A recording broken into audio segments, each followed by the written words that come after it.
17 जुलाई 2023 सोमवार, सावन का दूसरा सोमवार। आसमान के अंदर बरसात की झड़ी लगी हुई है। हरियाली अमावस्या का दिन।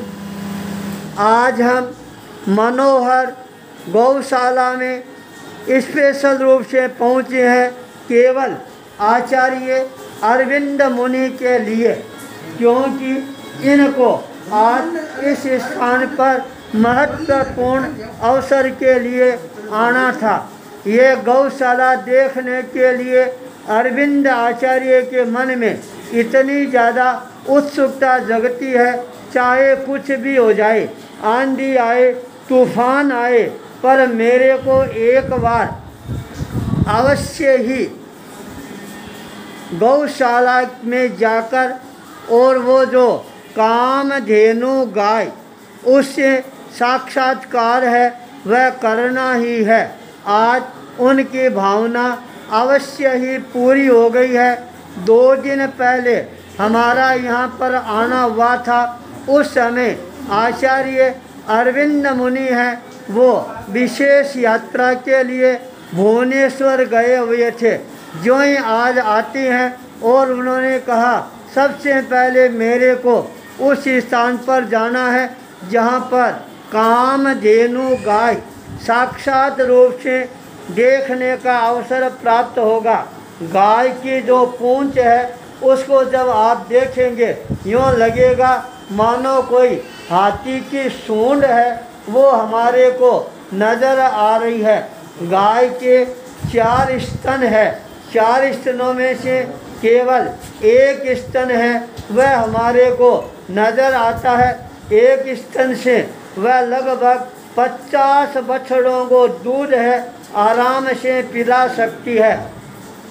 गाय के आँखों की तरफ आप देखोगे 24 घंटा यहाँ पर अमृत धारा है, यह प्रभावान बनी हुई रहती है। गाय के कुबड़ को देखोगे यूँ लगेगा मानो कोई बहुत बड़ा बेल है, वह आकर सामने खड़ा हो गया है। गाय के शरीर के जब आप देखोगे इस शरीर के ऊपर चारों तरफ आपको धारियाँ ही धारियाँ हैं, वह नज़र आएगी।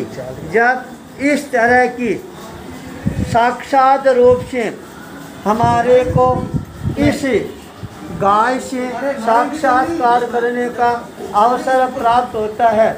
इस गाय के और भी अनेकों प्रकार के शुभ चिन्ह हैं, वो हमारे को नज़र आ रही हैं। गौ माता इतनी ज़्यादा सहज और सरल है, चाहे आप पास में जाकर खड़े हो जाएंगे तो भी वो आपको मारने का नाम नहीं लेगी, वह और ज़्यादा खुश होने प्रारंभ हो जाएगी। आज इस गौशाला में आने पर हमारी भावनाएं अवश्य ही पूरी हुई या नहीं हुई है यह मैं नहीं कह सकता, पर आचार्य अरविंद मुनि की भावना है वह अवश्य ही साकार रूप है, ग्रहण करना प्रारंभ कर चुकी है। इस गौशाला के अंदर और भी अनेकों प्रकार की विशेषताएं हैं। ये जो आप सामने पेड़ देख रही हैं, ये भी एक चमत्कारिक पेड़ हैं, औषधि युक्त पेड़ हैं। इन पेड़ों से अनेकों प्रकार की बीमारियां हैं वो समाप्त हो जाती है। यहाँ पर आने से अपने आप ही एक मन में सात्विक गौरव की अनुभूति होनी प्रारंभ हो जाती है। और गौ माता की जब आरती का समय होता है और ये आरती यहाँ पर गाई जाती है, उस समय सारी गायें हैं वो एक तरह से मुस्कुराना प्रारंभ कर देती है। इस कामधेनु गाय के पास में आकर कोई भी व्यक्ति साधना की दृष्टि से अपने मन में कोई संकल्प करता है, वह साधना 100% है, वह अवश्य ही पूरी होकर ही रहती है।